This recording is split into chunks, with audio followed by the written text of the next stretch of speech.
This is Scott Russ, a youth pastor at Epiphany, and a friend of mine, Joe Lynch, who's been a member of the church for how long? Since 2003. So it's been a What's while. that, You've been here 17 longer than years? I have. Yeah. Yeah, that's awesome. I So remember all when you his kids came. came through the youth ministry, and I know them well. And we got one at Texas Tech, right? He was at Texas A&M, but he actually graduated. Yep. Okay, okay. Living in Dallas now. Yep. Oh, wow. Wow. Well, that's cool. And then Yep. what's Angela doing? She is in Chicago. So she's doing recruiting in Chicago. Recruiting for what? She's an independent recruiter. She does IT recruiting. So Okay. she goes and finds businesses and hooks up accounts so her company can do recruiting for IT. So it's pretty cool. Yeah, cool. Cool. Yep. Yep. Well, I invited Joe here for us to have a conversation because of what's going on with the pandemic, and we both took a look at an article that 15 Mason kids to the hospitals for suicidal ideation in 3 weeks. COVID-19 pandemic hits kids hard is the title of the article, and it just got us thinking. In our church, we've unfortunately had the experience of, of kids that have taken their lives and what that has done to our church family. And I just want to have a conversation with Joe about any hope that he can share for kids that might be going through a very difficult time right now with everything that's going on with the pandemic and seasonal depression kind of sinking in now and everything else. It's just, I'm still in the midst of raising my kids, and it's been hard on them. It's been really hard on them. So what about yours? It's definitely adds to a normal seasonal challenge anyway. I mean, we've all been in lockdown for some form or fashion for 9 months now, and it will continue on. And that can be challenging. And the teen years are a challenging time anyway. Right. I think the key is to always find hope that if, you find yourself in some kind of challenge, to talk to somebody, to reach out to a youth pastor, reach out to a youth leader, parents, absolutely, teachers, counselors, that sort of thing. As you mentioned, you said Epiphany has had their own losses to suicide. My oldest son, Andrew, was one of them. And I've talked pretty openly about that because I feel like,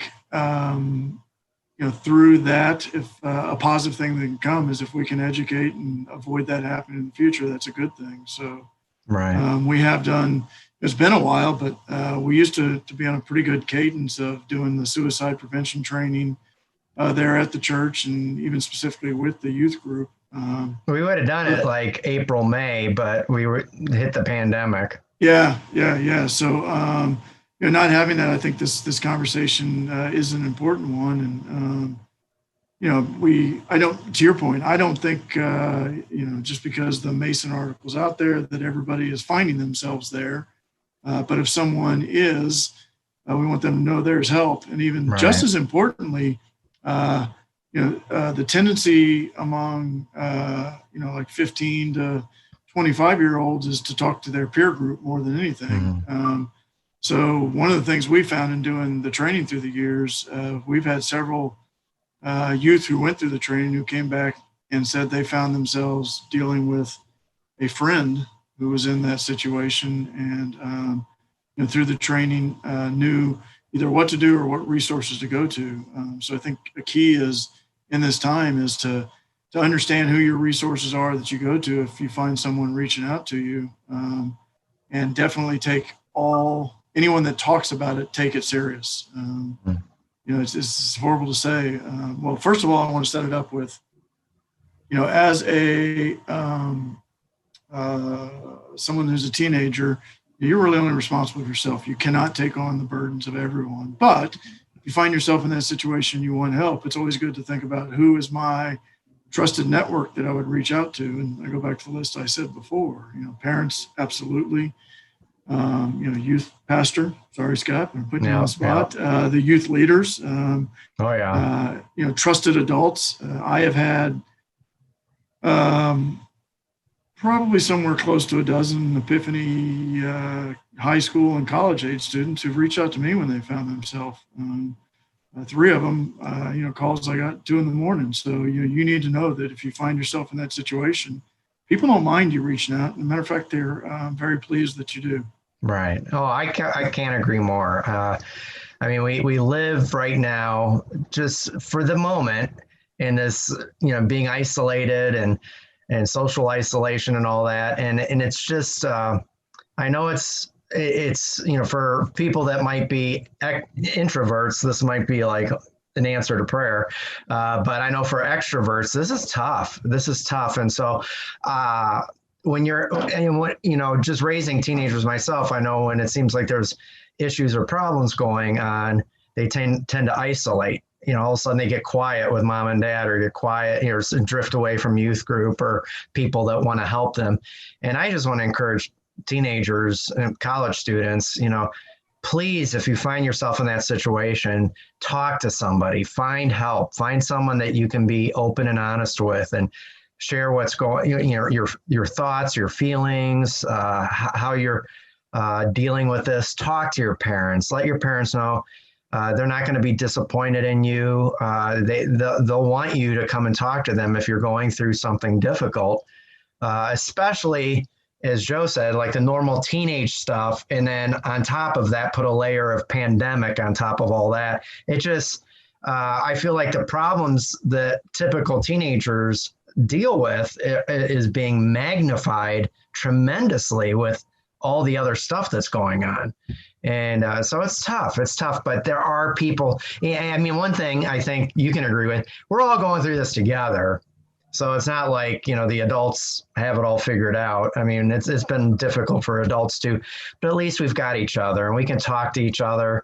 We have technology where, like, if you're sick and you can't come into the office and talk, or we can't meet at Starbucks and talk, we can at least do this. We can Zoom talk. We can, texting's not my favorite form of communication because you miss out on so much, of understanding the person's tone of voice and facial expression, body language. I feel like that's an important aspect of communication. But if you find yourself down, please reach out. Please find someone to talk to. There's tons of people here connected to our church that would give up everything if you needed someone to talk to. Your small group leaders, myself, it doesn't matter. But we care about you guys. We love you, and we want what's best for you. So take advantage of that. Don't isolate yourself, but if you're needing help, find it quickly. Yeah, I agree with that. And I agree with your comment about texting versus the visual. I participate in Stephen ministry, and we've shifted to either Zoom or FaceTime, right? Just because there's such a different dynamic when you're looking at someone. So, most people have iPhones, so FaceTime's a great way to connect and talk. And one other thing I'll mention, because I talked about the training we've done in the past, it's QPR, which is question, persuade, and refer. Right. And I agree with you. Watch for yourself, and if you find yourself in a different state of mind, reach out. But also with friends, part of the question is when you notice a dramatic change, and what it talks about, different than pandemic, but it talks about, grades drop dramatically. People who are very talkative become very quiet. People very quiet become very talkative. Those kind of things. If you notice a dramatic change in friends, don't be afraid to ask the question. Are you struggling? If you're really concerned, ask the question and ask it directly. Have you ever contemplated suicide? Because sometimes if you don't ask it directly, people, you're kind of sending a signal that I don't want to talk about it, and they're really looking for the opportunity to talk about it. They want to. You get you find yourself in a place of hopelessness, and it becomes kind of a spiral. So be willing to be that channel that you put out there that, hey, I'm here for you, and be willing to talk to me. And then the whole persuade part is, okay, Scott, we've uncovered that you're struggling. I'm going to help you find some resources. And then the refer is go to those resources. So is it their parents? You convince them to talk to parents. Is it, again, youth pastors, youth leaders, teachers, whoever's that trusted resource is? I think it's it is key to watch out for that. Right. You said it. Even as adults, we got to take care of each other through all this. It's a different time. It's strange. Right. It is. It is. Teen years are hard enough, and now you add this to it. Well, I know. I know. Yep. Yeah, I got one son that's going through his freshman year of college, and I'm just trying to encourage him, letting him know that this is the most unusual year of school that he's ever going to go through. I mean, when he has college next fall, hopefully when the vaccine is out and everything is kind of back to a new normal, it's going to be a completely different experience for him because they've been very isolated in one dorm, and he's going to be able to branch out and be able to make connections and do things. So we see the end in sight. That's the thing that I want to encourage kids by, is that there is progress being made.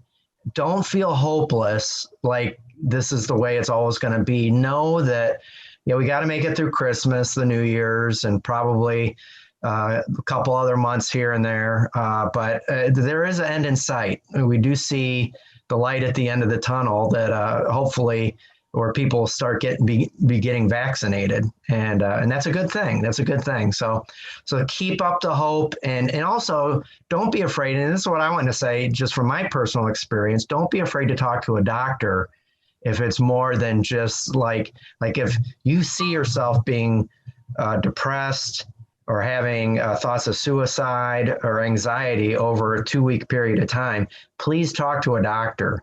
I went through that myself. And I'm on a couple antidepressants, and you would never guess it with me. But I mean, they were life-changing for me. Instead of feeling always negative and like I got a cloud over my head and I'm just always sad and depressed and not motivated, I feel totally like myself. And it's not a happy pill. It's not like a caffeine pill or anything like that. I mean, it's just a chemical imbalance within the brain. And if you talk with a doctor and they're able to help you with that, it can change your life. It really can. And it has for me too. So with that, any last words, Joe? Just to piggyback on what you said. So one of the challenges in the mental health arena is that stigma that's there that shouldn't be there. Yeah. To your point, the brain is a part of the body just like the heart is. And when someone is on medication for a heart problem or diabetes, we don't think anything about it. Right. There's a stigma with that mental health, and we've got to get past that because it's just another organ, and it's, like you said, it's just getting the chemicals in balance. Sometimes it can be done through exercise, through different techniques they teach you. And sometimes it's medication, but it is just another part of the body, and talking to a doctor is a great way to figure out what works for you. Right. And we got a lot of great resources here. I mean, not only in the schools and in the churches, but I mean, living here in Cincinnati now for 16 years, I know we got the Linder Center of Hope, I think it's called, and they've been a tremendous resource for teenagers to be able to get help, extended help that they need, if it's more than just, like I said, a couple days or just you're down because you got a bad grade or something. If it's something much more than that, we have great resources within our community to tap into. So that I know of, that Joe knows of. So don't be afraid to contact us.